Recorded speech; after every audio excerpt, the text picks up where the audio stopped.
জঙ্গলের ভেতর দিয়ে একটি মেয়ে একা একা হাঁটছিল। হঠাৎ তার চোখে পড়ল পাতার নিচে কাঁপতে থাকা একটা ছোট্ট সাপের বাচ্চা।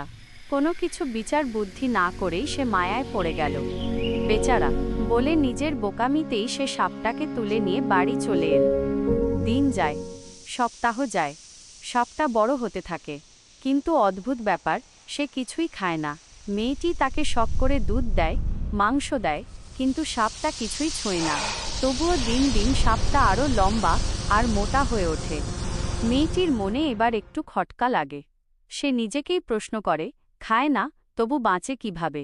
আসলে তার কাণ্ডজ্ঞান এতটাই কম ছিল যে সে বুঝতেই পারেনি সাপটা তাকে আস্ত গিলে ফেলার জন্য নিজের শরীরের মাপ নিচ্ছিল। এক রাতে সে গভীর ঘুমে আচ্ছন্ন। হঠাৎ ঠান্ডা আর ভারী কিছু তার শরীর জড়িয়ে ধরল। চোখ খুলে দেখে সাপটা বিশাল হয়ে গেছে। সাপটি ধীরে ধীরে তাকে আষ্টে পৃষ্ঠে পেঁচিয়ে ধরছে, যেন বহুদিনের জমাট বাঁধা ক্ষুধা আজ মিটবে। চিৎকার করার আগেই সব শেষ। পরদিন প্রতিবেশীরা দরজা ভেঙে ঢুকে দেখে ঘর ফাঁকা, শুধু মেঝেতে লম্বা সাপের আঁকাবাঁকা দাগ আর খোলা জানালা দিয়ে জঙ্গলের দিকে চলে যাওয়া এক নিঃশব্দ পথ। শিক্ষা: অজানা বিপদকে অকারণে মায়া করে ঘরে তোলার আগে তার স্বভাবটা চিনে নাও। কাণ্ডজ্ঞানহীন দয়া নিজের জীবনকেই সংকটে ফেলে।